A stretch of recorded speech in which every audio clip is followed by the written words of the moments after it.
Hello guys, रात परेपछि हजुरहरूले मस्तै खाना कसले पकाउने होला, के पकाउने होला भन्ने टेन्सन हुन्छ नि।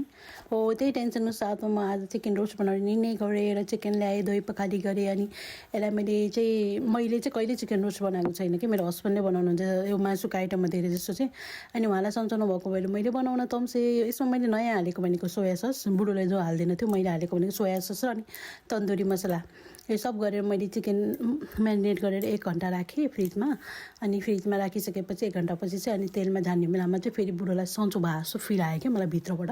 अनि मैले बुढोलाई नि अनि तार्न लाएँ कि, किनकि मलाई फेरि ज्योतिषीले भन्नुभएको छ कि आगो र पानीमा चाहिँ धेरै नबस्नु, तपाईँलाई फाइदा हुन्न भने। त्यही भएर म कमै बस्छु कि त्यो तार्ने कुरामा, पानीको वरिपरि जाने कुरामा। स्विमिङ पनि त म गर्दिनँ नि, हजुरहरूले याद गर्नुभयो होला नि होइन। अनि यही भएर मैले अनि यसरी चिकन रोस्ट बनाएँ। चिकन रोस्ट चाहिँ मिठो भएको थियो कि, तर मलाई यो लाग्यो कि यसमा चाहिँ हल्का यो सोया सस चाहिँ बढी भएको जस्तो लाग्यो। मेरो छोरीको नाटक हेर्नु होइन। अनि गाइज अब भनौँ न, तपाईँहरू कति खानुहुन्छ मासुको आइटम भन्नुहुन्छ नि, मासु नै मनपर्छ कि अरू त मनै पर्दैन के भयो।